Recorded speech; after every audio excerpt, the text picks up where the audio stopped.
Thank you.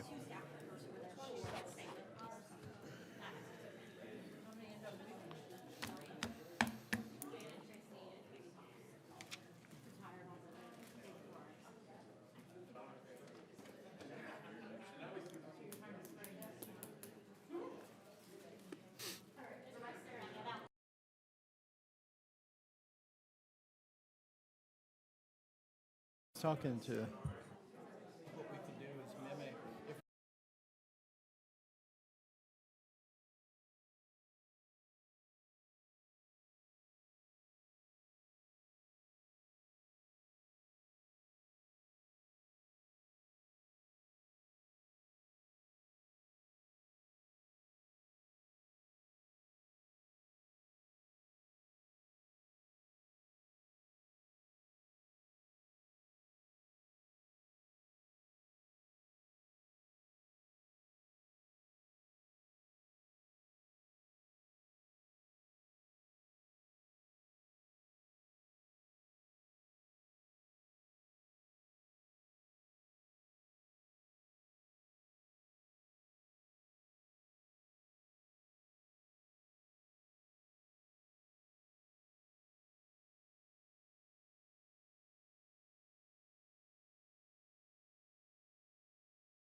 Good evening and welcome to our March 23rd, 2026 regular council meeting. We are glad to have everybody in attendance here.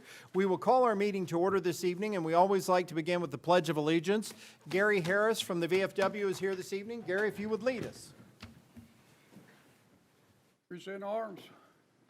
I pledge allegiance to the flag of the United States of America and to the republic for which it stands, one nation, under God, indivisible, with liberty and justice for all. Please be seated. And at this time, we'll ask that you please join us in a moment of silent reflection where you can use this time for silent prayer, to reflect on the meeting, to prepare your thoughts for as we move forward.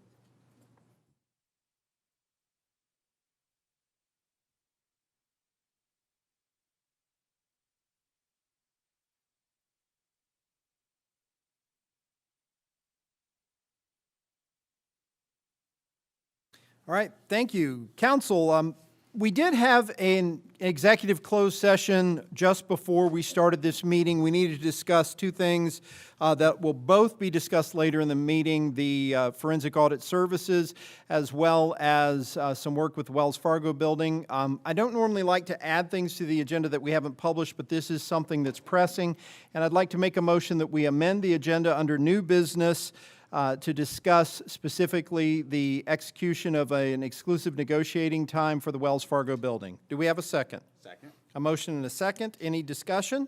All in favor, please respond by saying aye. Aye. Aye. Any opposed? Okay. At this time, we will open the floor for citizen comments on public matters. We'll ask that you come down to the podium. Please use the microphone, state your name for the record, and we will have a clock up here on the wall that will count down 3 minutes. So if you'll keep your comments to 3 minutes or less.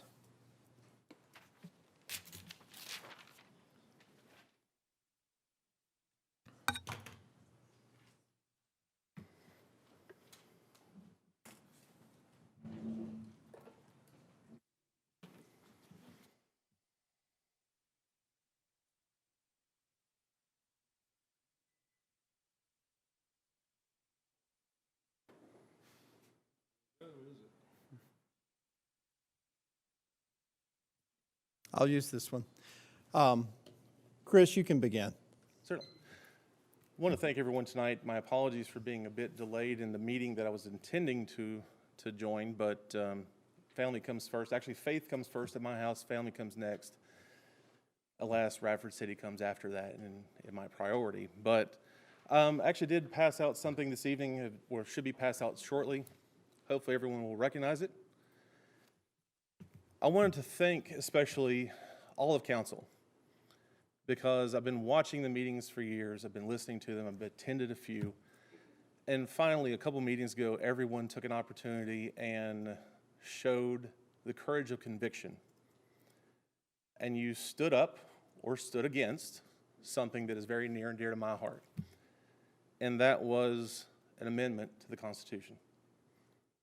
So, Councilman Wolford, thank you for making a motion and standing by it to say that all the amendments to the Constitution are not singular, and frankly, it's not up to anybody to deny. As a legal citizen of the United States, I am, as we all are, a child of this document. This is the law of the land. I am not going to pretend, as some have, to be a constitutional scholar, to be a procedural scholar or a legal scholar. I know my lane and I stay in it. What I am is a citizen of the United States. This is the law of the land. Bodies who choose to vote into action bills that are then signed do not and cannot stand if they go against this. There are negative and positive powers in the legal world.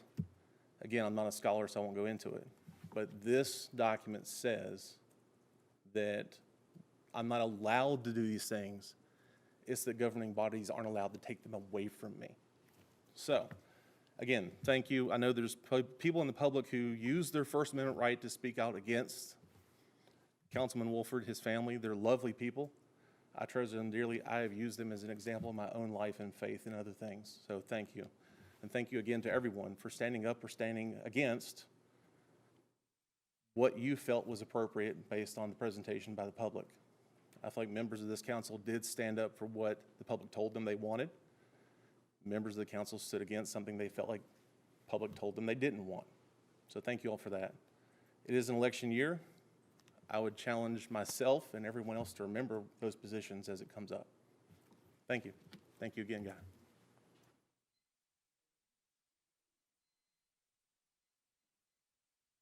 Boyd, we have you on the list if you'd like to come down and speak. Before I start my time, Mr. Mayor, would you please share with us the guidelines for the citizens who wish to speak before the council? The guidelines for citizens who wish to speak before the council, and I'll pause your time so we don't use that. We ask that you do be respectful. We're all neighbors here. Certainly, we're trying to maintain decorum in the meeting, but we ask that you keep your comments to 3 minutes or less, and general topics about what's happening with the city. Record, and please adjust the microphone so everyone can hear what you have to say. Sure. Thank you. Good evening, everyone. My name's Dwight Boyd, and I live on Smith Avenue here in Radford. I was born and raised here.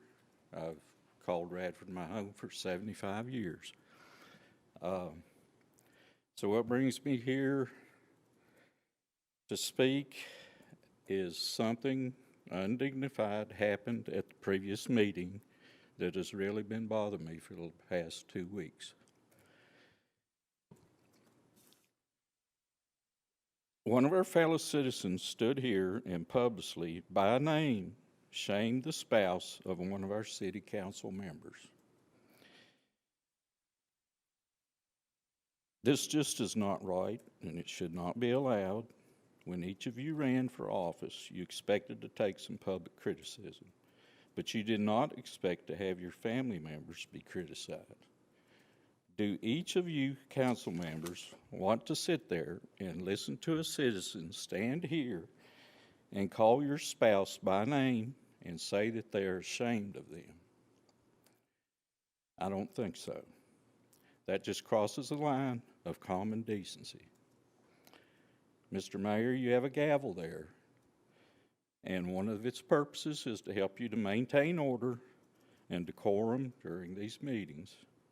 I wish it had been used in the last meeting, and hopefully you will keep it at hand in the future. If I say something out of order, I would expect you to use that gavel and tell me I'm out of order. Please have that gavel at hand when you suspect that decorum may be breached as it was at the last meeting. I'd like to share with you what Robert's Rules of Order has to say on this subject. Robert's Rules of Order advises against referring to individuals by name during public meetings to maintain decorum and focus on issues rather than personalities. Instead, members should address remarks through the chair and avoid personalizing debates.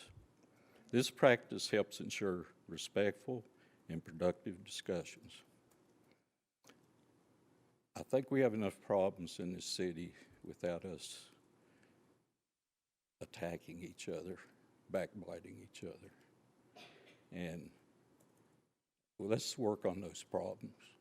The citizens want to know about the budget, the audit that you're going to talk about, and the foundry property. Those are our concerns. And, well, I'm right on time. Thank you very much. I appreciate it. Have any other citizen comments for the public record? Now we can open the floor if council has any response that they would like to share. I'll have some thoughts that I'll share during my council member comments later in the meeting. Anything? Okay. Well, at this time, we'll close this portion of the meeting. And we will move on to some reports. We have some very exciting news tonight, and I'm really excited to be able to share some of this, but to ask her to come forward as well. Esme Davis is a fifth grader at Bell Heath Elementary School, and she loves this community, and we are proud of her, and we are proud of our resource officer, Officer Rose at Bell Heath as well. They have come up with a wonderful idea. I'm going to ask Esme to tell us a little more about it if she would. Esme, do you feel comfortable coming up and speaking into the microphone? Okay.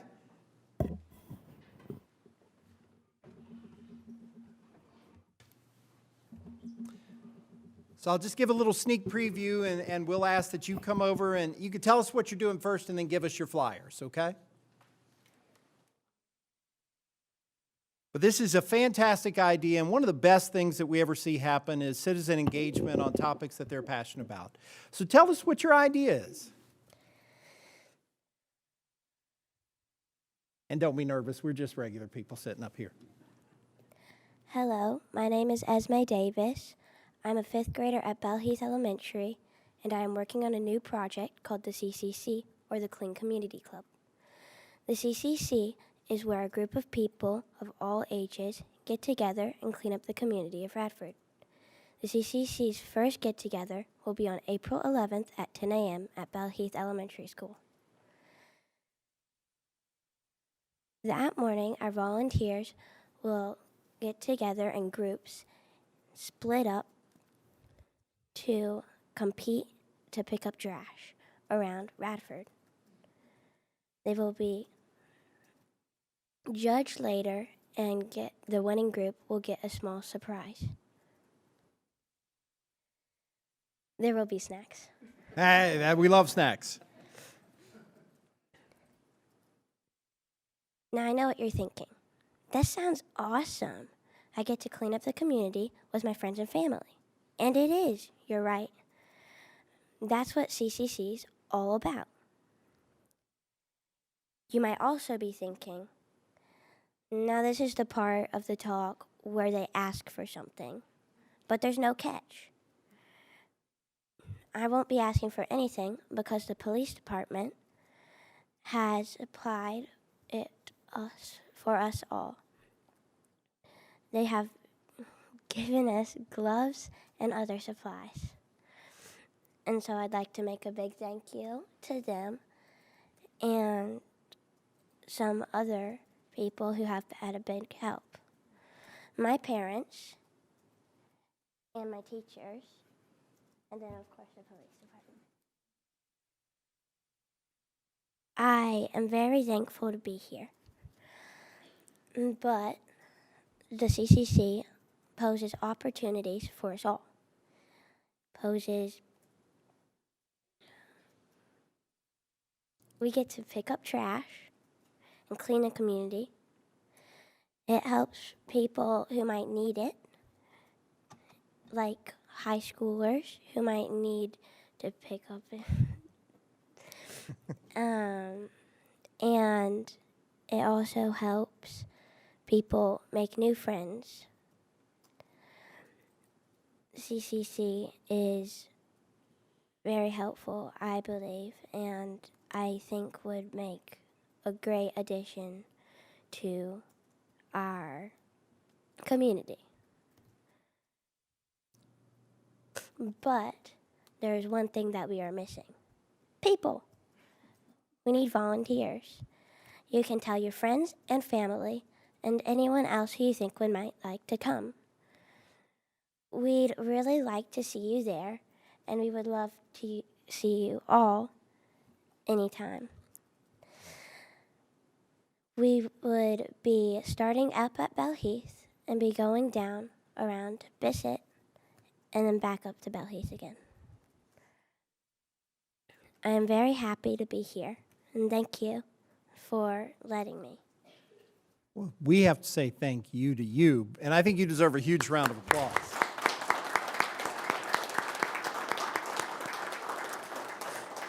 So this is so awesome, and we have these wonderful flyers for Community Cleanup Day on April 11th at 11 a.m. It's real easy, 4/11, 11 a.m., be at Bell Heath. I want to say thank you to you and to your teachers and to Officer Rose. Do you have anything you want to share with us this evening? Just that everybody's invited, and if you could help us get the word out, please do so. And we love this. This is a wonderful idea. Thank you so much. Thanks for helping. You know, April is Cleaning and Greening Month in Radford. We're going to talk about a lot of environmental stuff going on here all month long, and this is one of the coolest things. So April 11th, 11 a.m., Bell Heath. Be there or be square. And thank you so much for joining us this evening. Thank you.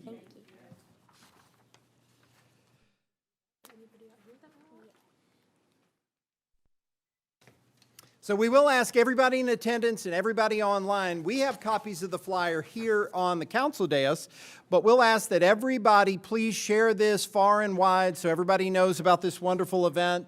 And give Miss Davis a great big round of applause whenever you can for coming up with this idea and helping make this happen. So thank you again. And I'd just like to point out how awesome it is that Officer Rose, our school resource officer, is working with students and faculty at Bell Heath to make this happen. We do so much in our community. Our Radford City Police works with our students, our community outreach, and does a fantastic job. And our next item of business, we're going to ask Chief Holdaway to come forward to share the police department report and give us an update on all the activities for the year of 2025. Chief, welcome. Thank you guys for having me. That's a hard act to follow. I'm going to be honest with you. You hear people talk about the next generation and you worry about the future. If all of the generation that is beneath us have this kind of ethos, we're going to be in great shape. Our city's going to be fine. Absolutely. Our country's going to be fine. I know you guys had an early start tonight and most likely a late night, so I'll try to get through this thing pretty fast, but please stop me and ask any questions that I may overlook. I think the thing that I want to say to start off with is that Radford's no different than any other locality around us. We've had some successes, we've had some failures when it comes to public safety. This is a trying time, especially in this profession, and with that being said, public safety has always been at the forefront for the city. You guys have done a tremendous job in supporting us, and I'm grateful for that. The city manager's office has been instrumental in some of the things that we've got going on, and I couldn't be more grateful and appreciative of the things that you guys have done for us in the last year. But I tell everybody I have the most unfair job in the world. I get to come and talk to people and highlight our success, but it's so much more than just me, right? Like, we have some of the best men and women in the business, and I say that every time I get a chance to talk to you guys, and I'm not just saying it. I know it. I see it, and I see the work that they do, and so I hope that this report highlights some of the things that we've had going on this year and sharing some of their success. And I call this the Police Department Annual Report. I probably should have named it Public Safety because I included some of the other entities that we have under our span of control. But I want to start off with animal control. We all know Helene was hard for the city, hard for a lot of places and jurisdictions, but what really hurt us most in public safety is we lost our animal control facility.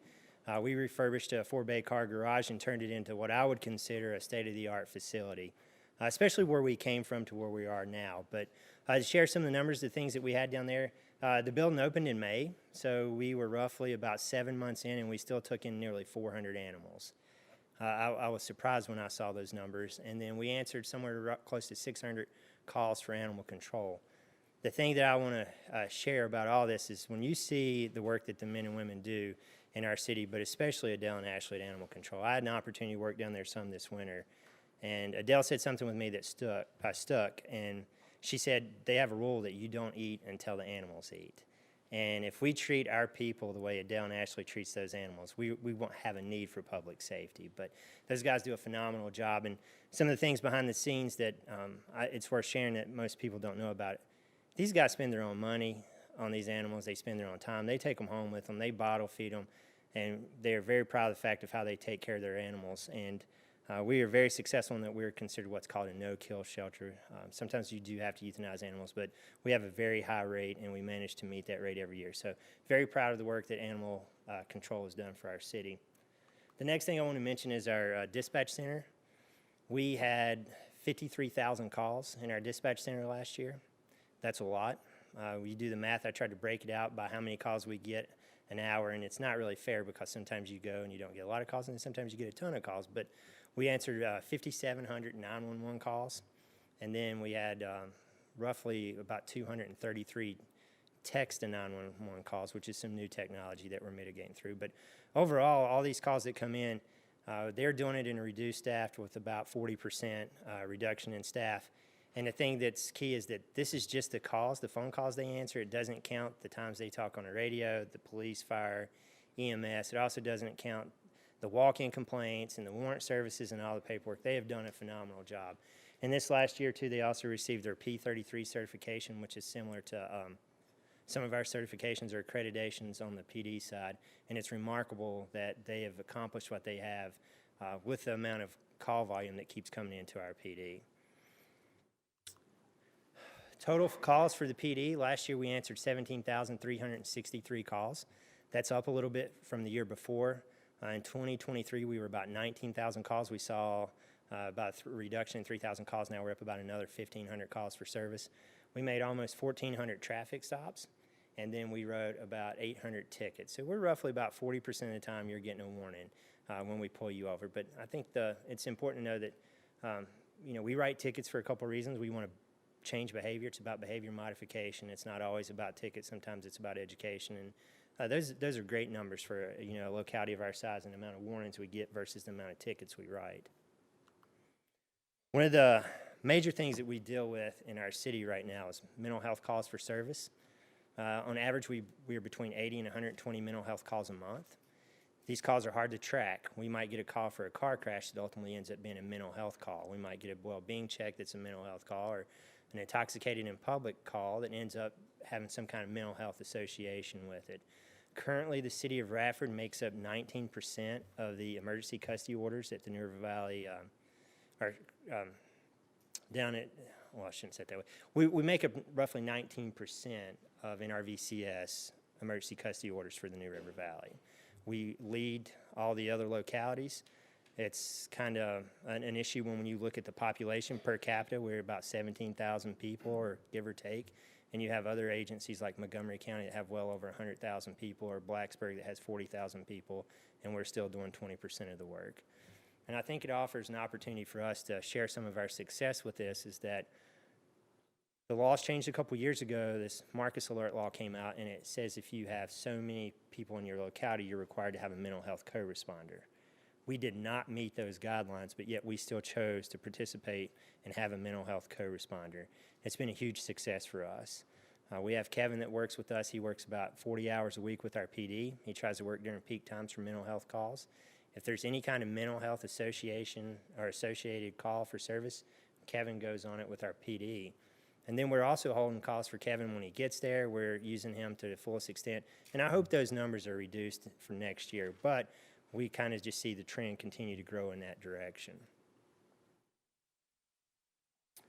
Gun calls have been a big topic of discussion. We have had some successes with gun calls, though.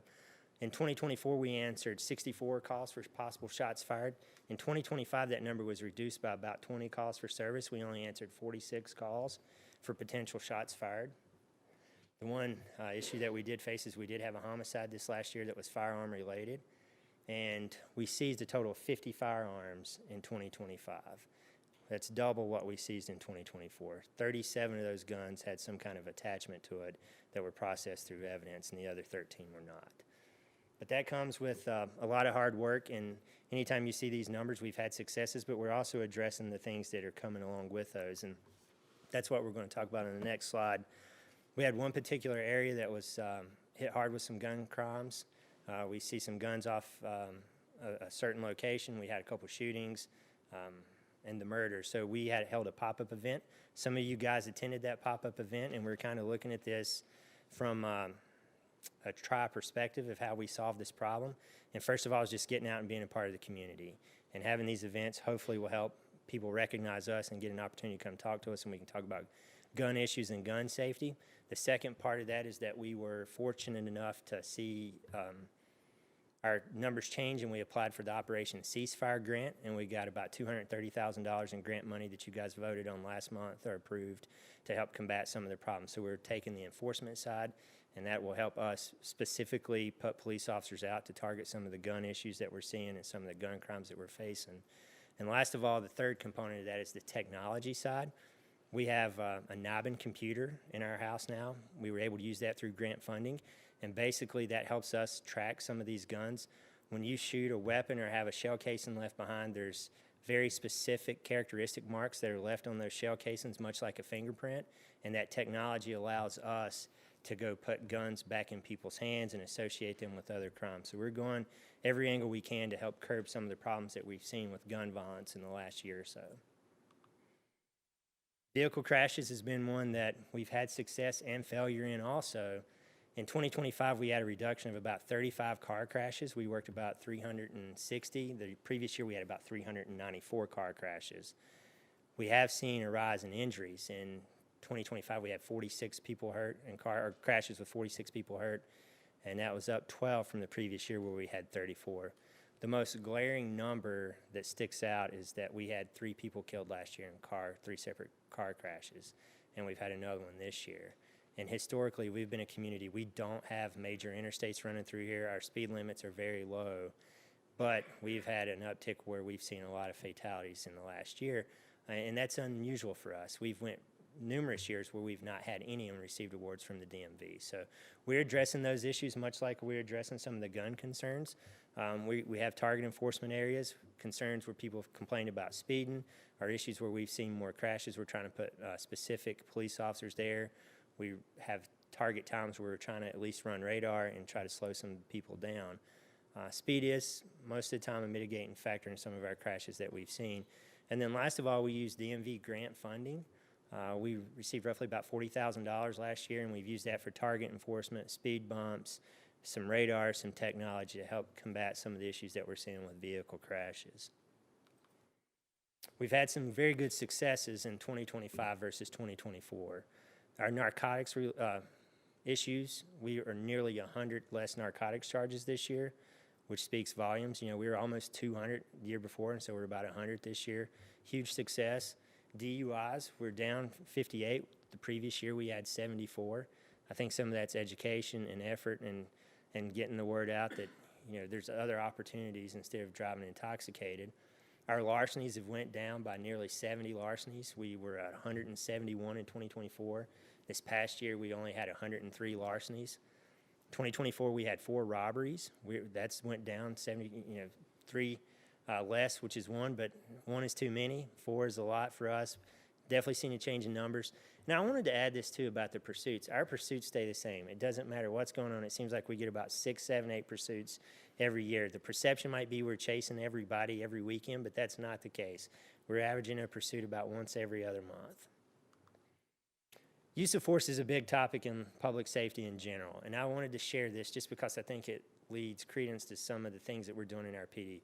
When you take our call volume of how many calls we answer, how many traffic stops we make, we use force less than 0.42% of the time. So not even 0.5% of the time when we're dealing with the public, we use force. We average about 74 to, we're in that mid-70 range about every single year for use of force. And I think it offers opportunity that the misconception of some of the things that are happening, that's not what you're seeing in our PD. It's minimal force. It's the least intrusive means possible to make an arrest. And it's very, very rarely do we use force per interaction with the people that we're dealing with. So I changed this up a little bit. This was going to be the last slide, and I moved it back and forth around. But one of the successes I want to celebrate, you guys last January signed a proclamation for us to become a certified crime prevention community. I'm very proud and happy to say that last Thursday, Manny and I went down to Richmond. It was voted on, and we are now the 16th certified crime prevention community in the state of Virginia. It is a recognition that we had years ago, and it fell by the wayside, and now we've went back through the process and are now a certified crime prevention community, and there'll be more for that to come later on next month. But we're doing the things we need to do, right? Like, we're addressing crime issues, and part of this certified crime prevention community is making sure that we're taking care of the kids, we're taking care of the elderly, and we're doing all the things that we need to be doing as a community to keep us safe. So I'm very excited about that. It's much like any other accreditation standard. We revisit it. We have to make sure that we're in compliance and keeping up with all the standards. And last of all, I just thought this was fitting. Teddy Roosevelt, smart guy, super smart guy. I like Teddy Roosevelt, I like some stuff he says, but and I want to read this because I don't want to mess it up. But he said, "This country will not be a good place for any of us to live in unless we make it a good place for all of us to live in." And I think that stands true to us. Public safety is one component. We're doing it. We've been short-staffed, but we still have had successes. We've been very much at the forefront of you guys and the support that we get. But it really takes a whole community to keep us safe and to make us a good place for us to live in. We're one part of that. And I would encourage anybody, when you see something suspicious or out of the ordinary, or concerned about speeders, or have any issues at all, don't hesitate to call the police department. You never know what that turns into in the long run. So that's our annual report. I kind of went through it fast. Do you guys have any questions for me or anything that I can help clarify or make better sense? First of all, I'll say congratulations on the crime prevention community. I think that deserves a round of applause. I know that all the hard work that you and all the officers, all the staff, everybody in the Radford City Police Department have done have helped us get our CALEA accreditation, have helped us get this crime prevention community, and that's huge, and we thank you so much, and thank you for all your presentation this evening. I did have 3 questions I'd like to touch on, then we'll open up the floor. Can you talk a little more about what the difference of having a co-responder with ECOs does, how that makes a difference for people with mental health crisis? Absolutely, and I apologize, I talk police talk, right? ECOs, emergency custody orders, and what that is that someone is in crisis and they're not capable of taking care of themselves, they're a threat to themselves or others. And that's when there has to be some kind of intervention, and we're not going to leave this person as they are. And so the mental health co-responder is a trained professional through NRVCS. Their primary job is to help diffuse the situation, to help get it to a point where they either need to go seek professional help or some alternative services that they can be provided with to keep them out of the system and maybe not flood them with other things that are going on. Much like there's something to the full moon, right? Like when we get a full moon, you know we're going to have a lot of ECOs, and so it helps them, helps us, it helps our community. It's definitely a great interaction that we have, and the beautiful thing about it is, you know, we show up in uniform, we're driving a police car, and we've got Kevin, who's one of the best guys ever. He's a captain in the United States Marine Corps. You wouldn't think that would correlate well to being a mental health professional, but he is absolutely one of the best. And he just helps talk to these guys, helps talk them down, and it's somebody wearing plain clothes, somebody that's a friend, and just offers an alternative to a means or a measure for them in their crisis. Well, and that's kind of the point I wanted to get to, because as police officers, you're kind of limited when someone can't take care of themselves. Do you take them to jail? Do you have them committed to a mental hospital? Do you what do you do? And this provides you with another alternative to help address that person's needs, correct? Absolutely. Through someone who is specifically trained and targeted at mental health evaluations. It's just one component of many things that we deal with, where this guy's primary focus is mental health and getting them the services that they need. I think it's wonderful, and it's great that, as you pointed out, you took the initiative, your department took the initiative to do this, even though we didn't meet the criteria to get the support from the state to necessarily do it. We did it. And that's a wonderful initiative on our part, on your part. Thank you. I do want to talk about guns for just a minute because that's always a concern. Why do you think we're having such an issue with folks bringing guns into the community? I can very specifically share that the gun crimes and calls we're seeing are not from, there are some from Radford residents, but we have an uptick in other people coming from outside of our community. They're coming down here on Thursday, Friday, Saturday nights. They're partying. They're going to parties around the college, and we're seeing gun issues there. We're seeing gun issues from out-of-town folks that have no Radford connection other than being here to be a part of the bar life and the party life around the college. Well, I think the one positive that we can take away from that, certainly there's more guns, but that there's fewer shots fired, that maybe there's fewer negative consequences with the actions you all have taken. It appears that you've got a process to try to address it a little sooner rather than having to respond after someone's pulled it out and maybe created an issue. Absolutely.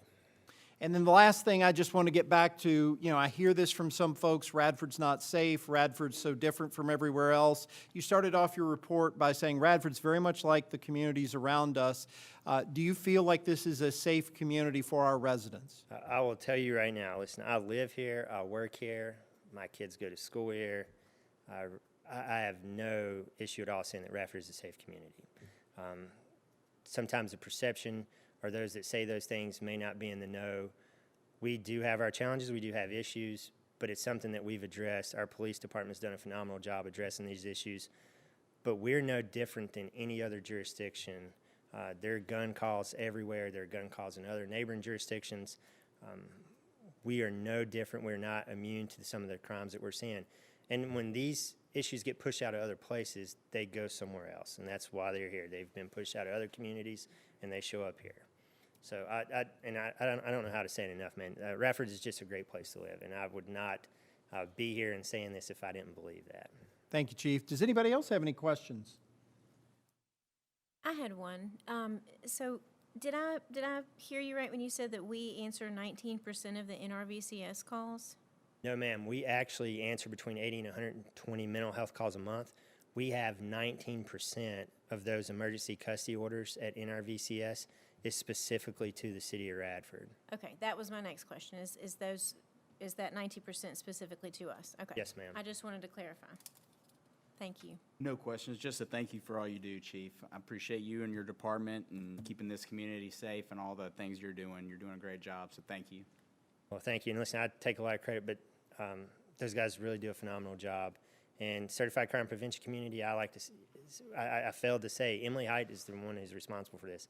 I asked her to take this task under her wing, and she excelled. And to be the 16th one in the state with as many localities as there are shows the kind of dedication and work that she put into it to get us back to this point. Fantastic. Thank you to Emily. Thank you to you. Thank you to the whole crew. Anything else? Are we good? Thank you, Chief. Thank you, guys. Thank you so much.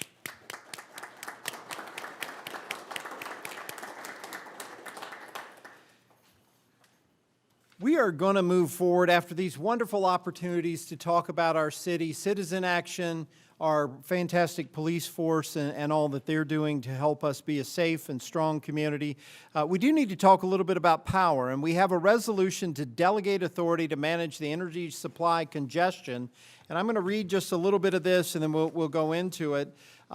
Whereas the city of Radford incurs transmission congestion costs associated with the delivery of its fixed energy shape delivered to its wholesale supply points with congestion exposure from the AEP Dayton hub to the AEP APCO residual aggregate, and whereas effective management of congestion risk is necessary to mitigate pricing exposure during the transportation of energy and supports the city of Radford's electric goals of rate stability, budget predictability, and risk management, and whereas the city obtains congestion hedges through financial transmission rights, FTRs, and purchases through existing and new EEI arrangements to mitigate congestion risk.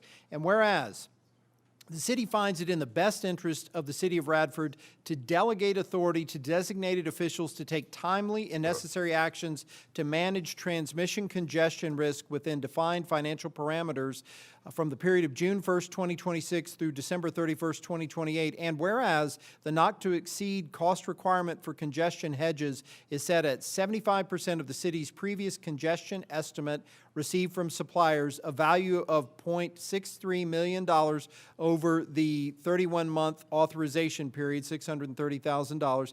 Whereas advisory support from GDS Associates may be used to identify, evaluate, and recommend congestion management opportunities within the approved not-to-exceed parameters, including coordinating FTR beds with AEP Energy Partners and pursuing congestion hedging agreements with qualified counterparties. Now therefore be it resolved by the Council of the City of Radford that Radford City hereby authorizes the delegation of authority to the utility director, subject to approval by the city manager, to execute the following on behalf of the City of Radford.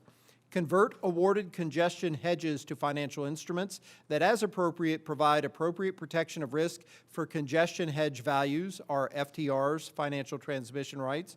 To bid on and purchase financial transmission rights as appropriate to provide appropriate protection of risk for congestion value hedge values, financial transmission rights, FTRs, and to negotiate and execute congestion hedging agreements with city counterparties to provide appropriate protection of risk for congestion hedge values, and negotiate and amend an agreement with AEP Energy Partners for scheduling services as appropriate to accommodate any adjusted requirements from such congestion hedges. Be it further resolved, the utility director and city manager must provide verbal or written approvals during the period of June 1st, 2026 through December 31st, 2028 for the aforementioned actions and transactions. And be it further resolved that the not-to-exceed cost requirement is established at 75% of congestion estimates received from suppliers valued at $630,000 over the total period of 31 months. And be it further resolved that GDS Associates, Inc. will provide recommendations to Radford staff for appropriate congestion management opportunities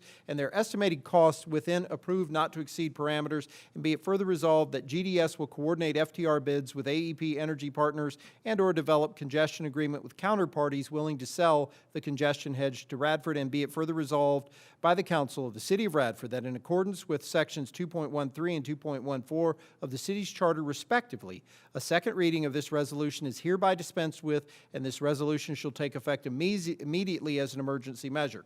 So, having said all that, that is our resolution that exists because we are working to try to manage our energy supply. Todd, do you have anything you want to add on that? Well, I'll defer to our consultant. I think we have them on. Okay. And we will turn to you if you will share with us what your thoughts are. Can we turn them up a little bit? Hold on just one second. We're not hearing you quite yet.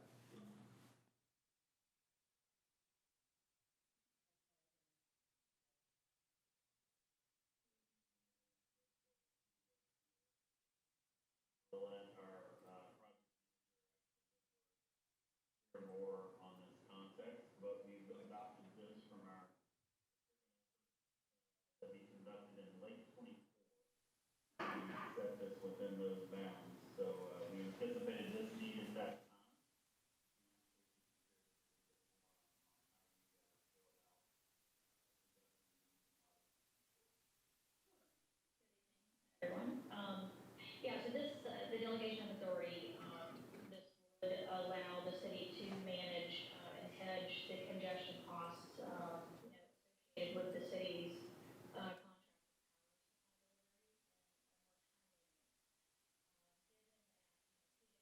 activities used to hedge they operate on tight timelines. Delegation enables timely participation while maintaining, oversight through, the defined limits.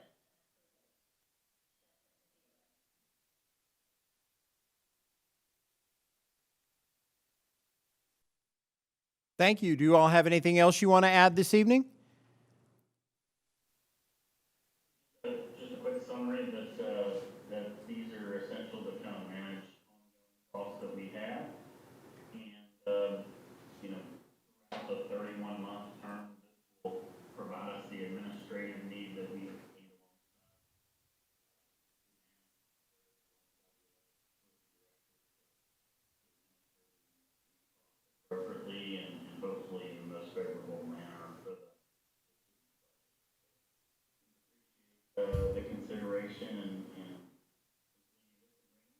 will report to you from time to time on how these corresponding electric hedges are being. Thank you, sir. So, long story short, it is getting more and more complicated than when we just had a traditional wholesale power contract, trying to work through these power consumption charges and congestion charges. And so we're working to authorize that through the approval of the city manager, that the utility director, Tim Logwood, is able to execute these things on our behalf so we can be more nimble and address things as they come through, which should hopefully help our budget situation with that. Council, do you all have any questions for Tim, for Todd, or for our GDS consultants? You all did such a great job. I think we're good to go. Having heard none, do we have a motion to approve our resolution? We have a motion. Do we have a second? Second. A motion and a second. Any discussion? Melissa, will you call the roll? Yes. Yes. Yes.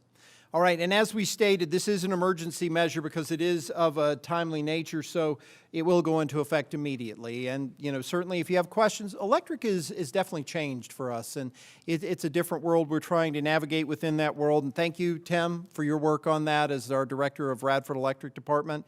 And thank you to GDS for all that you all do for us on that as well. All right. Looking at the time and knowing that we need to connect with someone, I'm going to actually ask council if we can move into new business to get to our forensic audit services. And we'll give Melissa just a moment to bring them online. But I don't want to hold us up too awful long. So let's just move to new business if that's okay. And we'll come back to our proclamations following that. Would that be acceptable? And I just want to do that with respect to the time of everybody who's going to be helping us a little bit. Joe Levine, the Executive Director to the New River Resource Authority, has requested that the City of Radford appoint an alternate for the remainder of our former city manager who recently passed away, Bob Asbury's term, which is through December 31st, 2028.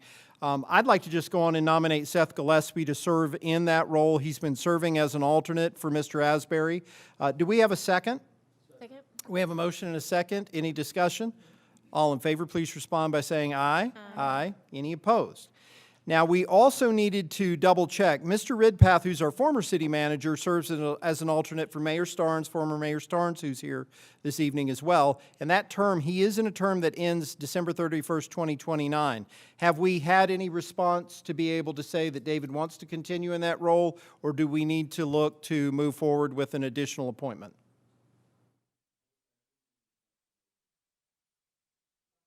Okay, how about this? Why don't we reach out to David one more time, and at the next meeting, we can appoint an additional alternate if we need to, but to make sure, since he's already in that role, before we remove him from that role and replace him, let's get a double check on that. Would that be acceptable?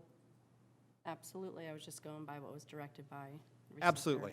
Does that sound good to council? Yeah, I know, speaking to Joe Levine, I don't think that there's been any interaction, but I can confirm and let everybody know tomorrow. It'd be no problem. Just want to make sure that we know before we make that change. I don't know that Mr. Ridpath would be interested in continuing in the role since he's now retired, but I want to make sure before we make that decision and move in that direction. Speaking of Mr. Asbury, I did want to share just a little bit, and Bob's son, Scott, who's a good friend of mine, he and I went to high school together. He's here with us this evening. Thank you for joining us. Bob Asbury was an incredible part of this community for much of his entire life. While he was born in West Virginia, he attended Radford High School. He's a Bobcat at heart, and that's where he met Carol, his lovely wife. He decided he wanted to go to Virginia Tech, learn more about things, and especially with his bachelor's in business, and then began a career in public administration because he cares about the places where he lives. He thinks he can make a difference in this world throughout his life, and he did. He served as superintendent of the Radford Water and Electric Department, where he was for 3 years before moving on to city manager in Mount Holly, North Carolina, and Elizabethton, Tennessee. But in 1979, he returned to Radford as the city manager and began a 2-decade career where he truly helped our community move through a challenging time as some of our industries changed and as our world changed around us. Working with Mayor Starnes and the members of council during those decades, he made a tremendous difference in this community, and he passed away here recently. I know his visitation visitation is Friday evening for the family and the memorial service is on Saturday. But I think it's appropriate that we have a discussion as council members to consider how we would like to best remember Mr. Asbury. We don't have a proclamation this evening, and that can come perhaps at our next meeting, but I'd like to propose that we name the administrative wing of offices here at City Hall in his honor. I think that's fitting, given his service to the community and all that he did for the city of Radford. So I'll open up for discussion before I make a motion on that. I'll just say Mr. Asbury was an ambassador not just for Radford, but for the whole New River Valley, and we're very appreciative of all the things that he's done for this community. And Radford is a better place because of Mr. Asbury's service, and I know him and my grandfather served together for a long time and were close friends. And on a personal level and a professional level, I will miss him and pray for your family. But we appreciate all the efforts that he has done on behalf of Radford. It's a better place because of him. So. Absolutely. And I'd like to say that I was fortunate enough to serve 4 years on council back when Bob was city manager. Man of integrity, esteemed everywhere. A man who was a servant to the community. And I'm just proud that I was here to serve with him. Scott, I'm praying for your family, son, and I hope you'll share that with the rest of the family. So if there's no further discussion, I'd like to make a motion that we adopt, and we can let the city staff work through the details, but I think it's very fitting. This facility is named for Mayor Tom Starnes as a council chambers. I think right next door, having the administrative wing named for Bob Asbury would be appropriate. So I'd like to make that motion. Second. We have a motion and a second. Is there any discussion? All in favor, please respond by saying aye. Aye. I think that deserves a round of applause.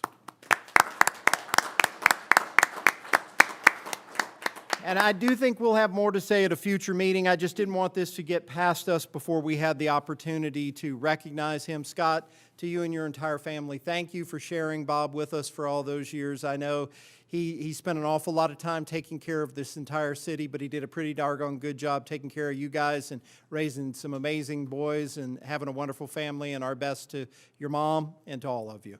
And you're in our thoughts and prayers. Okay. Do we need a few more minutes? Okay.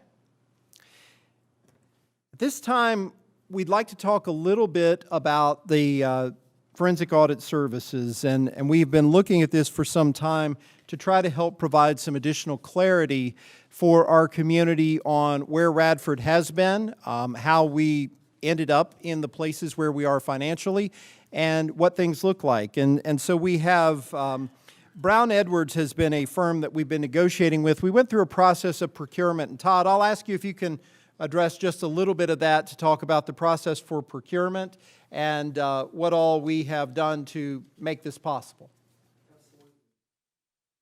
So the city issued an RFP for forensic audit services. We used a process called competitive negotiation. It's called for by the Virginia Public Procurement Act. Competitive negotiation is when you have professional services, firms submit bids, but they do not include pricing.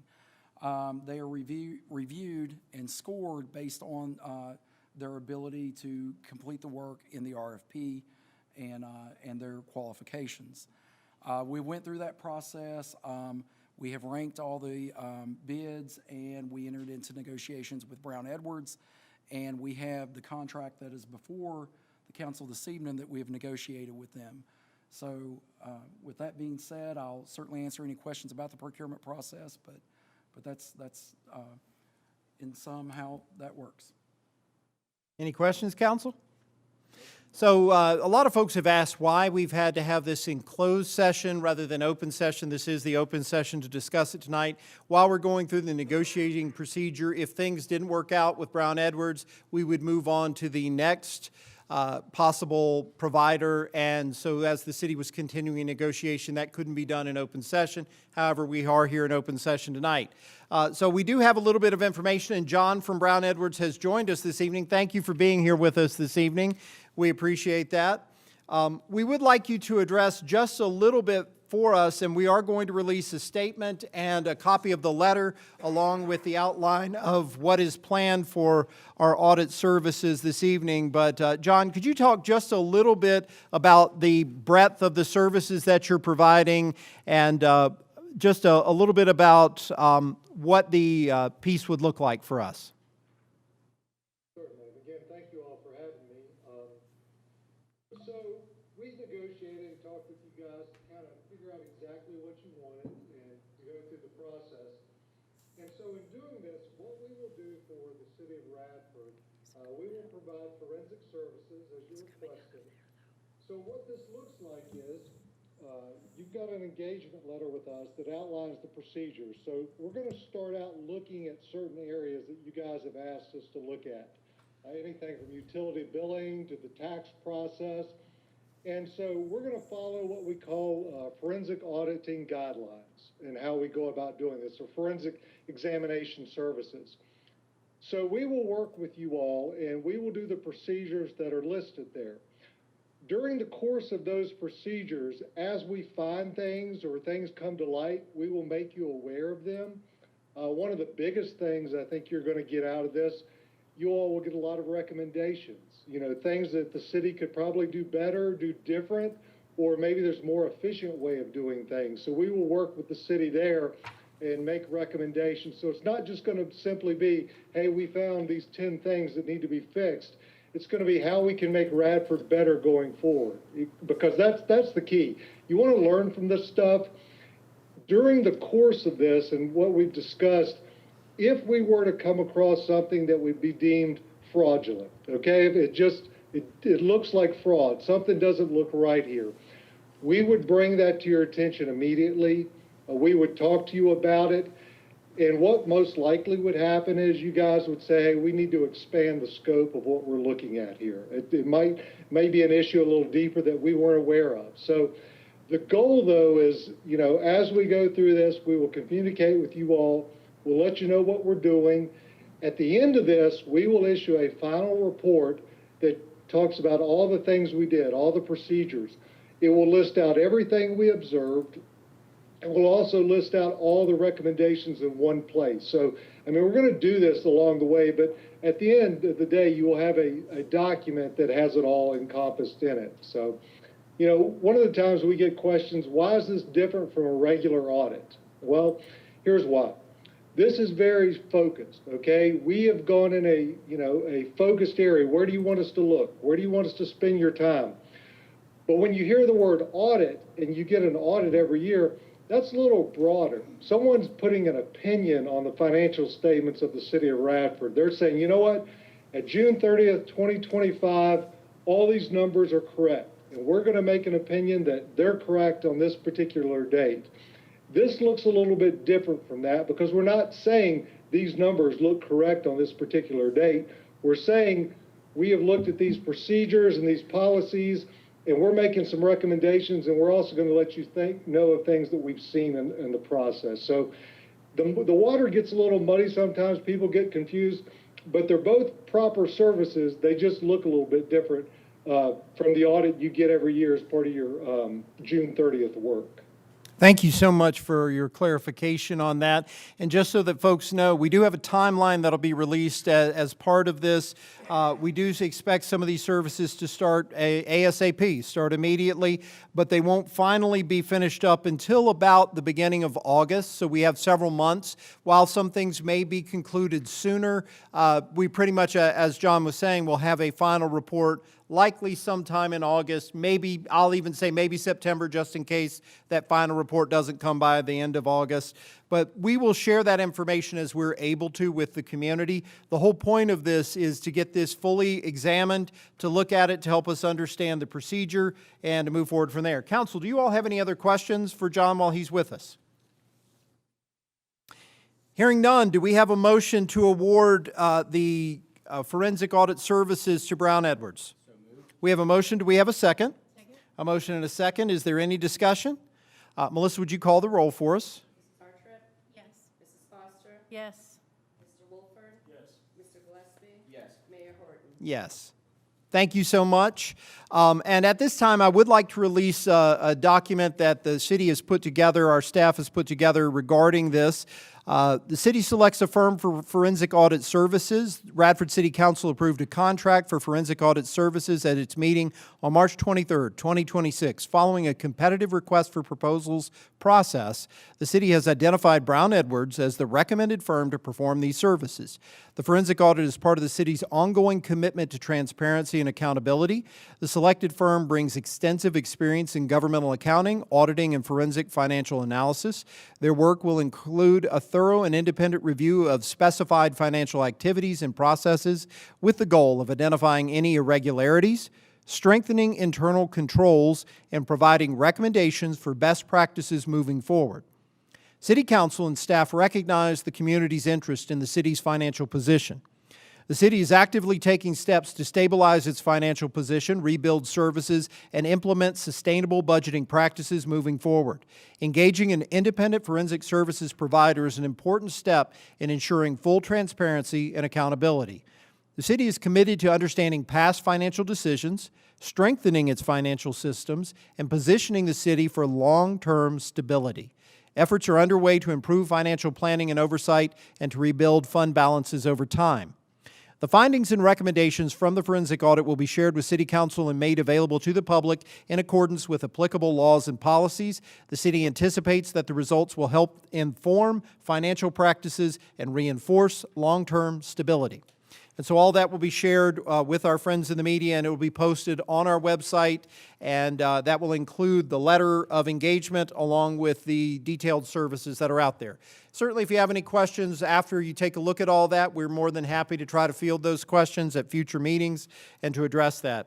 This is part of an ongoing effort, as we stated, where we've been working incredibly hard. So thankful to Trish Cox, the Finance Department, Todd Meredith and his team, Craig Meadows as a consultant for us, and to Mike Bedsall as our legal counsel as we have worked through this difficult process, and thankful to the members of council for all participating in trying to help identify areas we felt would be appropriate as we continue to look at where we are, where we've been, and where we can get where we want to go. So looking at that, we will move forward. And we do have our amended agenda. I'm going to finish with new business, then we'll come back to our proclamations. I did want to say we had some exciting news, that we had to have a closed session to discuss just a little bit about potentially having negotiations with our Wells Fargo building on Main Street in Radford. And we're very appreciative of Kim Repass, our Director of Economic Development. Council, as we discuss some things in our closed session that we can't really discuss in public with a prospect, that we are looking to have a motion to authorize the city manager to execute a letter of intent or his designee to negotiate exclusively with a prospect for the Wells Fargo building. Do we have a motion to do so? We have a motion. Do we have a second? Second. A motion and a second. Any discussion? All in favor, please respond by saying aye. Aye. Any opposed? Now, we can't say more, but more is to come. Kim's doing a great job. We're really appreciative of that.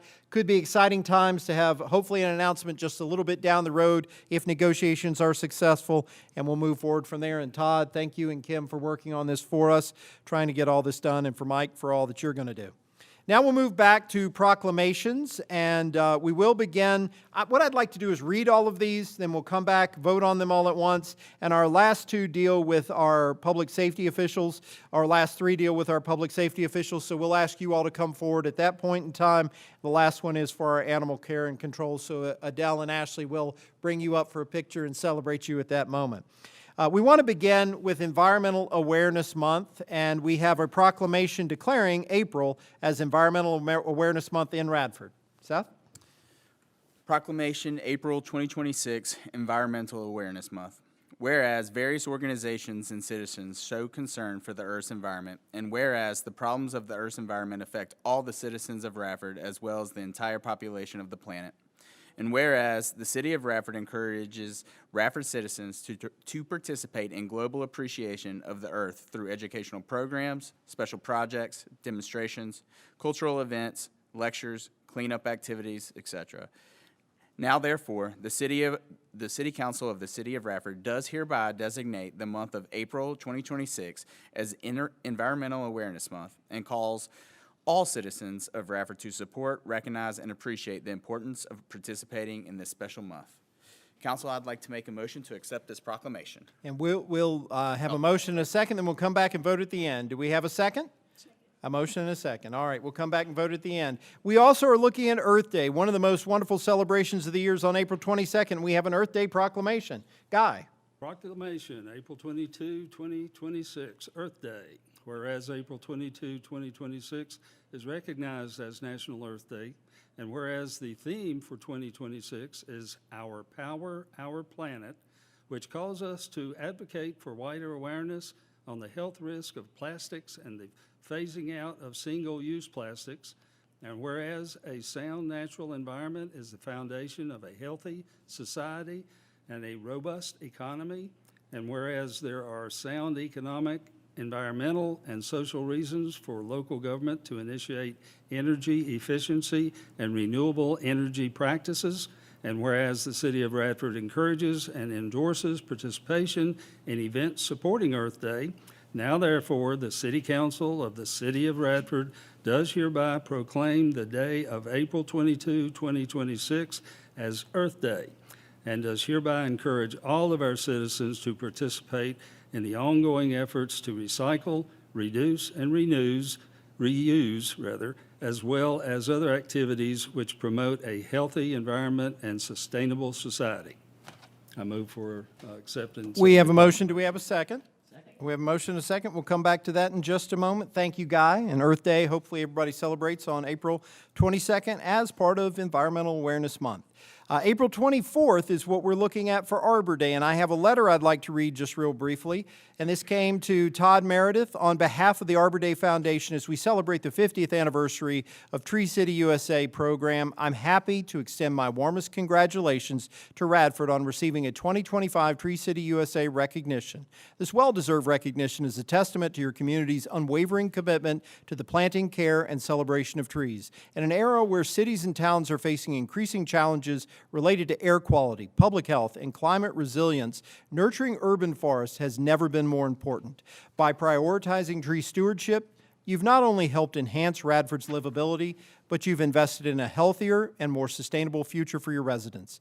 The Arbor Day Foundation's Tree City USA program has a long legacy of supporting a nationwide network of passionate organizers and tireless tree planters. Since 1976, we've recognized thousands of communities of all sizes that have created and maintained green spaces.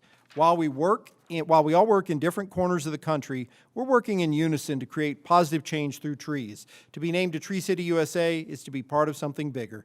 We hope you are as excited as we are to share this accomplishment with your local media and your residents. To that end, we've included a press release for you to distribute at your convenience, which we have here tonight. Once again, congratulations on this outstanding achievement. Thank you for your dedication to Radford's tree canopy. We believe cities that take care of their trees take care of their people. That's from Dan Lamb, who is Chief Executive of the Arbor Day Foundation. And as such, too, we do have a proclamation for Arbor Day 2026. Whereas in 1872, a special day was set aside for the planting of trees, and whereas this holiday called Arbor Day was first observed with the planting of more than 1 million trees, and whereas 2026 is the 154th anniversary of the holiday, and Arbor Day is now observed throughout the nation and the world, and whereas trees can reduce the erosion of our precious topsoil by wind and water, cut heating and cooling costs, moderate the temperature, clean the air, produce life-giving oxygen, provide habitat for wildlife, and whereas trees are a renewable resource giving us paper, wood, and other products for our homes, fuel for our fires, and beautify our community, and whereas trees, wherever they are planted, are a source of joy and spiritual renewal.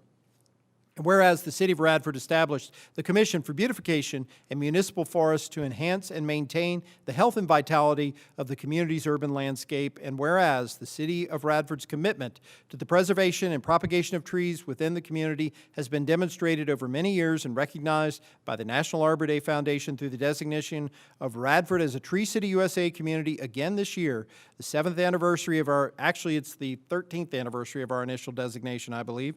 Now, therefore, the City City Council of the City of Radford does hereby proclaim April the 24th, 2026 as the 154th anniversary celebration of Arbor Day in the City of Radford, and joins with the Radford Commission for Beautification and Municipal Forests to urge all citizens to celebrate Arbor Day and to support efforts to protect our trees and woodlands, and further urges all citizens to plant trees to gladden the heart and promote the well-being of this and future generations.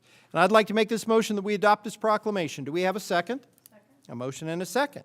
Okay, we're going to move on to 3 wonderful additional proclamations, then we'll come back to our environmental awareness and approve all that at once. We do have a Distracted Driving Awareness Month proclamation, and Kelly, I believe you have that for us this evening. I do.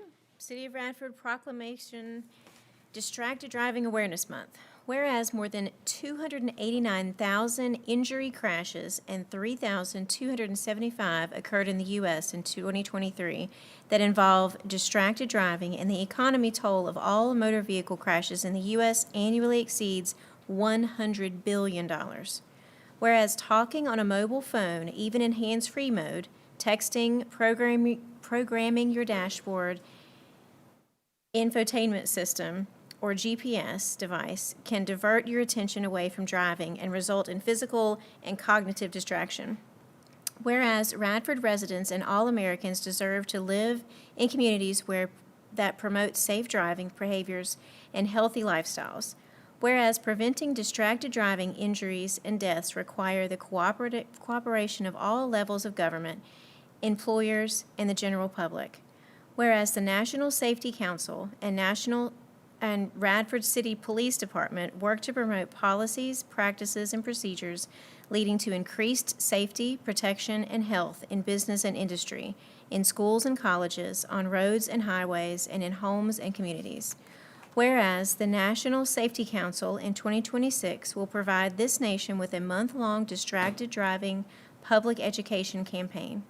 Whereas spring is the time when people begin to log more miles on the road, and it is imperative to focus attention on motor vehicle injury risks and preventions. Now, therefore, the Radford City Council of Radford, Virginia, does hereby proclaim the month of April 2026 as Distracted Driving Awareness Month, and strongly urges the citizens and businesses of Radford to observe Distracted Driving Awareness Month by practicing safe driving behaviors and pledging to drive distraction-free. I'd like to make a motion to accept that proclamation. Thank you, Kelly. We have a motion. Do we have a second? Second. A motion and a second. Thank you all very much. We will move on now to our National Telecommunicators Week, and we are so lucky to have wonderful dispatch telecommunications professionals. Whereas emergencies can occur at any time that require police, fire, or emergency medical services, and whereas when an emergency occurs, the prompt response of police officers, firefighters, and paramedics is critical to the protection of life and the preservation of property. And whereas the safety of our police officers and firefighters is dependent upon the quality and accuracy of information obtained from citizens who telephone the City of Radford Emergency Communications Center, and whereas public safety telecommunicators are the first and most critical contact our citizens have with emergency services, and whereas public safety telecommunicators are the single vital link for our police officers and firefighters by monitoring their activities by radio, providing them information, and ensuring their safety. And whereas public safety telecommunicators of the City of Radford have contributed substantially to the apprehension of criminals, suppression of fires, and treatment of patients, and whereas each dispatcher has exhibited compassion, understanding, and professionalism during the performance of their job in the past year. Now, therefore, be it resolved that the City Council of the City of Radford declares the week of April 12th through the 18th, 2026, to be National Public Safety Telecommunicators Week in Radford in honor of the men and women whose diligence and professionalism keep our city and citizens safe. And I'd like to make a motion that we adopt this proclamation. Do we have a second? Second. A motion and a second. And we have one more proclamation, and this is all about our Animal Care and Control Appreciation Week. So, Jesse? City of Radford Proclamation Animal Care and Control Appreciation Week. Whereas the National Animal Care and Control Association, NACA, is committed to setting the standard of professionalism in animal welfare and public safety through training, networking, and advocacy. And whereas NACA has designated the second week of April each year as Animal Care and Control Appreciation Week, and whereas animal control officers dedicate their lives to the health and safety of at-risk, helpless animals, and to the protection of the citizens in the community. and whereas animal control officers respond to calls for service to protect the welfare of helpless animals and pets and rescue them from injury, disease, abuse, and starvation. And whereas animal control officers provide essential community functions, including the enforcement of animal control laws, protecting the public from diseases such as rabies, and educating the public on the proper care of the community's pets. And whereas federal, state, and local government officials throughout the country take this time of the year to recognize, thank, and commend all animal control officers for the dedicated service they provide to the citizens of the Commonwealth. And whereas the Commonwealth of Virginia recognizes and commends animal control officers for the many dedicated and long hours of service they perform in serving Virginia and for fulfilling the commitment to providing the highest and most efficient level of customer service. Now, therefore, be it proclaimed by the Radford City Council that the week of April 12th to the 18th, 2026, be recognized as Animal Care and Control Appreciation Week in Radford.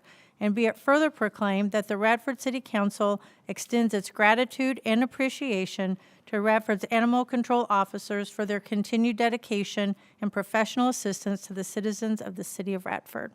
I would like to make a motion that we accept this proclamation. We have a motion. Do we have a second? A motion and a second. Now, what I will ask, is there a motion that we adopt all the proclamations read this evening? We have a motion. Do we have a second? Second. A motion and a second. All in favor, please respond by saying aye. Aye. Aye. Congratulations. Let's do this. We need to get our police officers and telecommunications professionals down here. So come on down and let's start with that one. And Adele and Ashley, why don't you all come on down and we'll work through that, because I don't believe we have anybody here to receive our Environmental Awareness Month proclamations, but we do have our Department of Police here with us this evening. So, Council.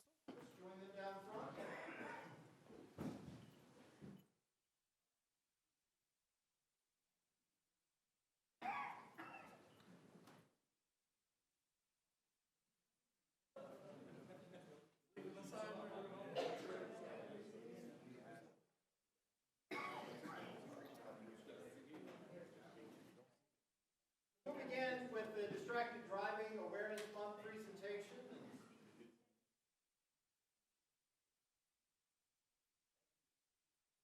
Thank you so much. Yeah.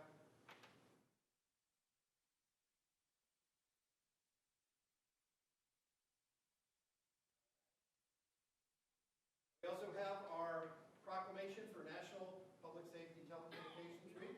So congratulations. We'll get right here.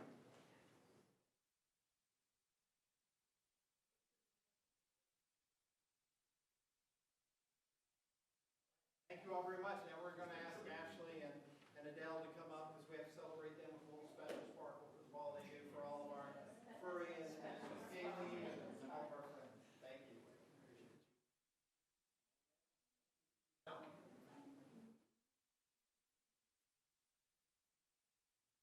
All right, get real close.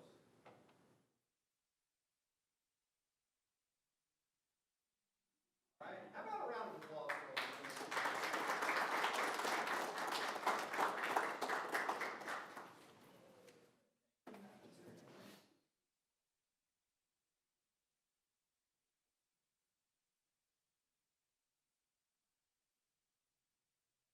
Well, folks, this has been quite a council meeting. We've had a little bit of everything tonight, and there's still more to come. Todd, what do you have for us this evening?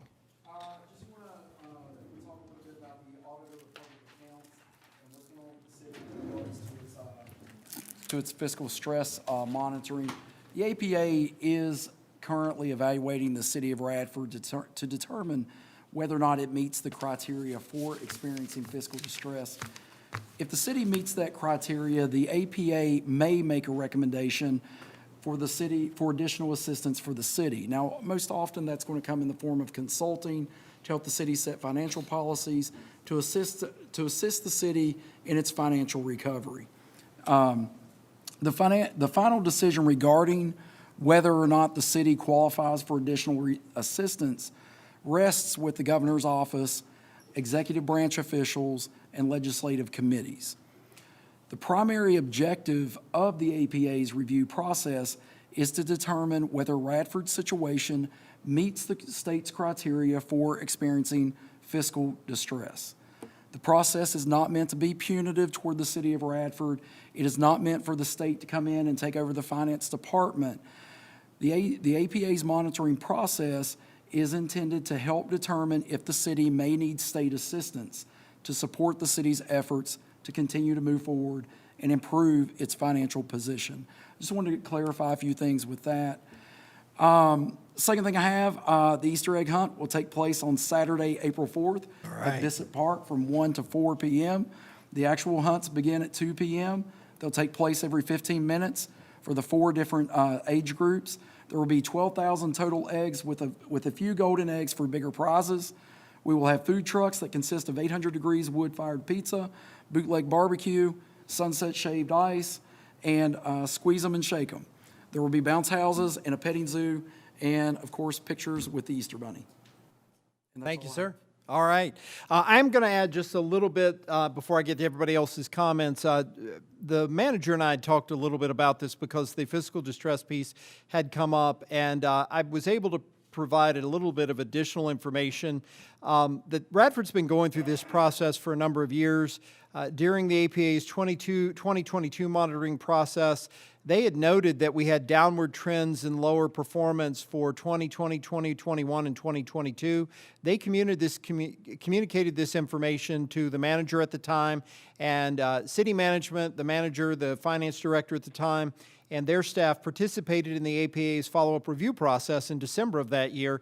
Based on information management communicated to the APA in 2022, they at that time determined that City Council and management were monitoring the city's situation and working to implement financial policies and budgetary strategies to improve Radford's financial position. Accordingly, at the time, the APA concluded that Radford didn't meet the state's defined criteria for fiscal distress and did not propose a recommendation for state assistance at that time. Basically, from my understanding of this process is that it is an early warning system to help localities understand when we're not able to meet the needs of the locality, that it is not something that, as Todd said, is punitive. It's not something to determine that we are not doing what we're supposed to do, but it's a warning to say that if you don't already recognize it, here's what's happening according to the APA, and they do have recommendations and potentially resources. Now, we don't know if we'll receive resources or not. We don't even know if we'll be on the final list. Certainly, we've had our challenges, as we have recognized, with finances, with cash flow, with expected revenues, and that has impacted our ability to be able to provide services. We'll talk more about that in a few minutes, but I wanted to have that closer to Todd's comments. Kelly, what do you have for us this evening? Notes from my Joint Commission meeting. We are working on a strategic plan that is quite detailed. We've been working on it for a while, and when it's finished, we'll have someone come and present it to council, so in the next month or so. We're also, Todd, Melissa, Kim, and Angela, I think is the 4 that are working on a retail study to work on planning and zoning, see what demands are, what's right for Radford, things like that. So that'll also be really informative. Then we're going to have, so the next upcoming Radford Talks, the next one is tomorrow, 3/24 at the library at 7. These are talks that faculty and staff from RU sponsor. This one's going to be K through 12 school leadership. So that might be something that our school board may want to attend, or teachers, to see what they have to say about that. And then the next one is going to be 4/14 at Glencoe, and it's actually students will be presenting that one because they've been doing research on Radford's history. There is lots of food at these things, so if you come hungry, if you would like to come, but I wanted to share that. Also, RU, in 2025, RU was named Blue Ridge Outdoors Top Adventure College, so congratulations to them, but they are wanting to grab that title again for 2026. I sent out some voting information to council, and I might ask that it get shared on our Radford page. The first round of voting ends Sunday, 3/29. This is very beneficial recognition for the university, but also for our community. We have a lot of amazing things that we can do outside in our city, and when people see that we are a great destination to do outdoor adventure things, it brings tourism, it brings revenue, so that's definitely a win-win for us. I'd like to not call out the specific restaurant, but there was a restaurant that got approached to expand to another local community. So I was really proud of them and our restaurants for doing a great job and other people wanting to get them into their area. They declined, but they were very appreciative of that. So I just wanted to give them an anonymous shout out. Kids and I were walking at the park the other day, and I noticed that the water fountain isn't working at the gazebo, so maybe we can, and there's a lot more people out and running, so can we have someone check the water fountains at Bissett Park to make sure they're all working? I think they turn those off every winter and probably haven't just turned them back on yet, but I think it's a Oh, good idea to okay, have them well- checked. Yeah, so the pipes don't burst. It's Yeah. been warm at the park, so. Yeah. Okay. Thank you to the citizens that came and spoke your concerns. I always welcome anyone to let us know what you're feeling, how we're doing, if there's anything that we need to improve, if something's bothering you. So that's always something that I appreciate. It takes a lot to get up there and speak. I wanted to say that the Sparky's Run Dog Park has a grand reopening at the end of the month on 3/31 at 2 o'clock. I think a lot of us are planning to attend. I'm hoping to bring my 220-pound a four-legged child with us, so hopefully you guys can come and pet him. He's like a big cow walking around, so he's fun to be around. And thank you to the chief for your very informative report. It's amazing what you guys do and accomplish as a department. I was happy to see that some of those areas were trending down. So definitely keep up the good work and share my appreciation and councils for all of your hard work and dedication that you guys do. You guys are truly amazing. And I think that's all. Oh, happy Easter, everyone, since we won't talk to you again until then. That's all I've got. Thank you, Kelly. Seth, what do you have? I'll echo Kelly's comments. Thank you for the people who came to speak, good, bad, or indifferent. It's always a good opportunity, so I certainly appreciate that. I will also reiterate, Kelly, with the dog park reopening on the 31st. I know that a lot of people missed that and are looking forward to that. I want to give a special thank you to Don Green and Charlie Goins. They did a lot of work in-house to save us cost on that. The initial, and even though it is FEMA reimbursable, they were able to cut that cost in half, and a lot of it was in-house, and Don Green and Charlie kind of rolled up their sleeves and took that upon themselves. So thank you to both of them. A lot of people are looking forward to that, and so am I. So that's on the 31st at 2. Look forward to that. I wanted to also thank Kim Repass, who was here earlier to talk about. We do have some, there are a lot of hard things, a lot of negative things, but there's also some good developments that are moving forward that I think are going to be beneficial for this city for a long time. So I did want to share that. Hopefully we have more good things on the horizon, and I think there's going to be a couple good things on the way. So fingers crossed to that. It certainly can move the needle. Next meeting, we will have a resolution for us to consider from the New River Resource Authority authorizing waste disposal from Patrick County for us to consider. So I'll make sure that we get that information to everybody to see if we want to bring them into the authority. Last thing I'll have is my say on the audit, and I'm appreciative that we were able to move forward tonight with awarding a contract for our forensic audit. While you can't go back and undo what's been done, there are lessons to be learned.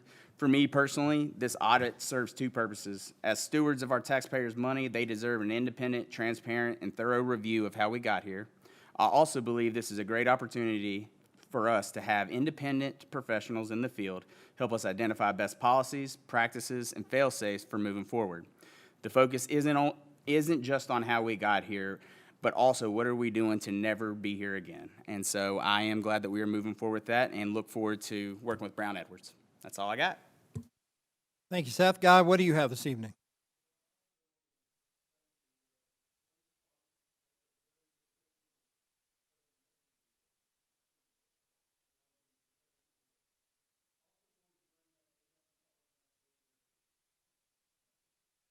Commemoration, I think Seth was going.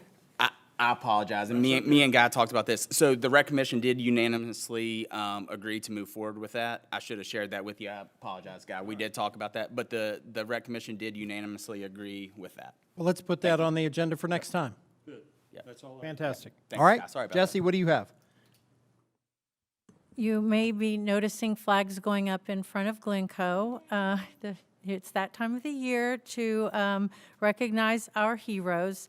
So we are meeting right now every week to get all the details hammered out. It's growing every year, but we are always searching for sponsors. So if you're a local business, you'll probably hear from one of us soon.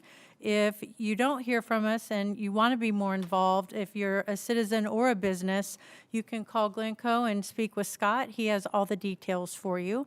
I'll also be bringing the details at another meeting. So Kelly and I today, we spent a great deal of time on the phone working out some of the details for the amphitheater that RU and the city of Radford is putting together for the community. So it's moving along, it's going very well. Right now, we're working on what contracts would look like to bring in talent. And again, that's a great merger between the community and RU. So look for that and hopefully more live music soon to the community. Glencoe is on my mind tonight, March 31st from 1 to 3. Radford City Public Schools Art Show will be taking place. And I want to give a little shout out to the music teacher at McCarg. She'll be playing the viola that evening, so you don't want to miss that. This exhibit will run through April 30th, so please go out and support the students. It means a lot to them. I was able to see a few of their pieces, and I think you'll be very impressed. All the schools are represented this year, so you have all levels of participation, and it's pretty amazing what their creative minds are coming up with.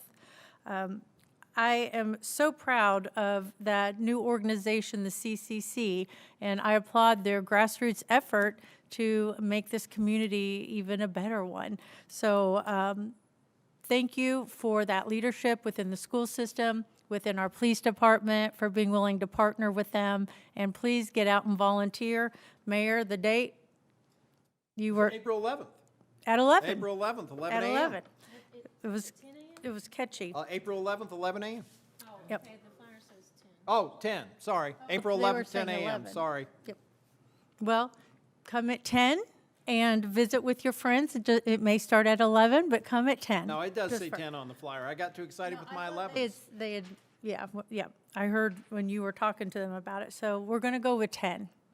And I want to really sincerely thank our police chief and all of our police officers and all the support team that they have. What a great job you do in keeping our community safe. And I can tell you from the many ride-outs that I've done, you guys really have the heart for community policing, and I am positive that the reason we don't see all the negative interactions is because of all the positive foundation of footwork you guys put in to really being seen by the community as an asset. So I just can't thank you enough for all the extra effort. You're not just policing, you are a part of the community, and you're being seen as a vital, important part of that. So thank you for keeping us all safe. And Adele and Ashley, I am always so impressed with what they do for our animals in the community. And when I say animals, I don't just mean cats and dogs. They will have quite a variety of animals that they either have come across or that will be brought in that they provide a safe refuge for. So thank you to them. And that's all I have, Mayor. All right, thank you very much. I wanted to also mention the dog park. That spot is near and dear to my family's heart. It is the Sparky's Run, but it's also named for my grandfather, William Lorton, who was our police chief back in the 60s and 70s, and he actually had gotten that piece of property as our original firearms range in the city. We no longer had used it for that, and so a dozen years or so ago, we were able to convert it over to a dog park, and it has been a wonderful space, so we're so glad to see that come back online. March 31st, 2 p.m., come out and celebrate the grand reopening. I also want to say thank you to the hundreds of volunteers who planted over 400 trees during the big plant this weekend. Very fitting that we talked about Arbor Day, Earth Day, and Environmental Awareness Month, as those folks really made a difference in helping to restore the riverbank area where Helene had removed a number of trees and where we've had some damage. There were additional trees planted in and around the dog park to help support that, all animal safe. And just a great effort. I also wanted to point out, as Seth said, Don Green and Charlie Goins, we're so appreciative of them for helping us with the dog parking, getting that back online. All of that work came together to be able to relocate the fence, plant some additional trees, and do some things to mitigate flood disaster. I did want to touch on a couple of things. We're happy to have our Commissioner of Revenue, Kelsey, and our Treasurer, Joy, here with us this evening. Thank you both for joining us this evening. We're glad you're here. We hope to see you a lot during budget season, although I know you'll be busy too, but thank you for being a part of things. Thank you to our speakers this evening. I'm always appreciative of citizens who come forward to say something. To Mr. Calfee, Chris, I appreciate what you had to say. I know I'm passionate about the Constitution as well, and I would like to address some of the things you brought up. I'm no expert at all. I just know what I've said I would defend. And the Constitution is a complicated document, but I also wanted to point out that in Article 5 and in Article 3, those are important parts of the Constitution that I feel passionate about when we talk about any sanctuary policies, because those sanctuary policies tend to go around those two articles on how you amend, how you review the laws in the Constitution, and the role of the Supreme Court. I couldn't agree with you more that any law that goes against the constitutionality shouldn't be upheld, shouldn't be enforced.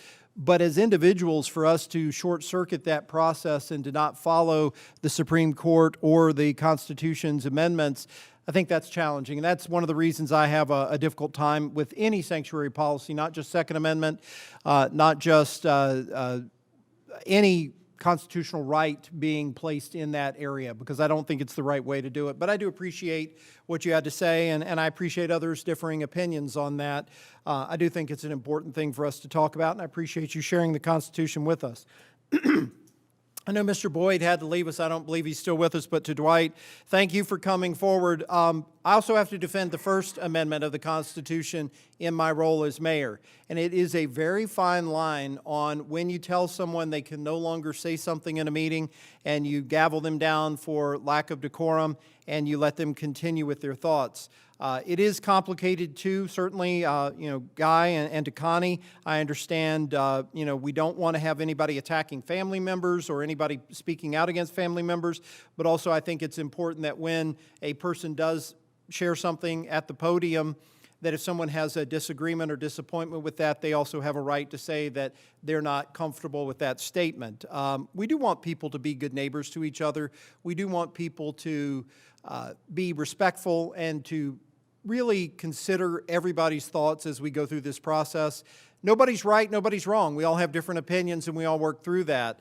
And I think the biggest challenge is finding a way to do it without being overly heavy-handed, and I've attempted to do that. It's a tough gavel to have to wield, because when we do have to tell folks that they can't continue, some folks feel like their First Amendment rights are not protected at that point. But thank you all for speaking. I do appreciate folks coming forward. I appreciate the discussion as we continue to move forward.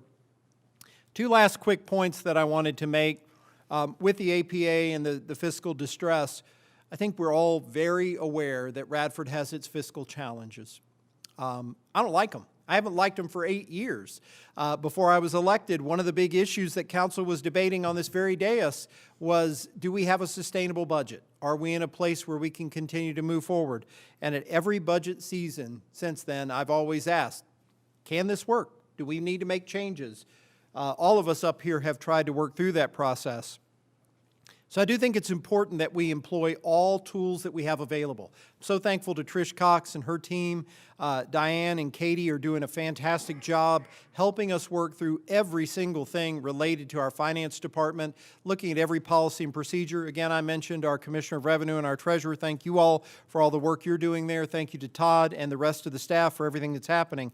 And I do appreciate that we are going to look for best practices, best procedures. I think we're well on our way to implementing those things, but having an outside independent person take a look at that and say, you're doing okay here, here's something that you could consider that would make things even better, that's a positive. What I don't know that we'll learn is anything that earth-shattering, other than we probably didn't take in as much money as we needed over the last so many years to be able to meet all of our obligations. And we'll see where we go. I'll reserve further comment regarding the fiscal audits and everything that we're looking at until we get the reports back and we know what we're looking at.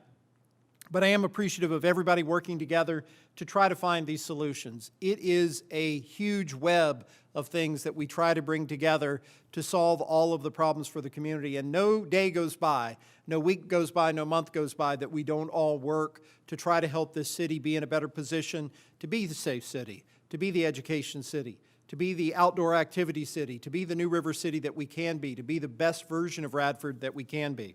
And I think it was fitting that we recognized Mr. Asbury this evening, because I think that was his passion for the city of Radford for all of those years that he served for those many decades. We do need to take one more executive closed session to deal with legal counsel for just a few minutes, and I'll ask Seth if he'll take us into closed session to close the meeting.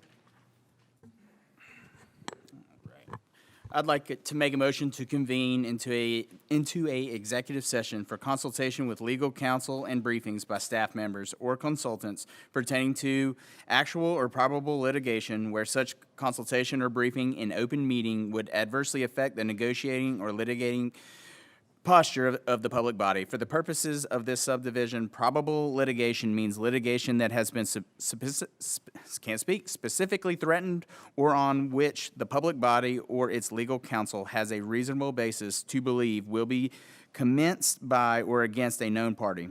Nothing in this subdivision shall be construed to permit the closure of a meeting merely because an attorney representing the public body is in attendance or is consulted on a matter, specifically to discuss Pulaski County Revenue Sharing Agreement lawsuit, Virginia Code Section 2.2-3711A7. We have a motion to go into executive session. Do we have a second? A motion and a second. Any discussion? All in favor, please respond by saying aye. Aye. Any opposed?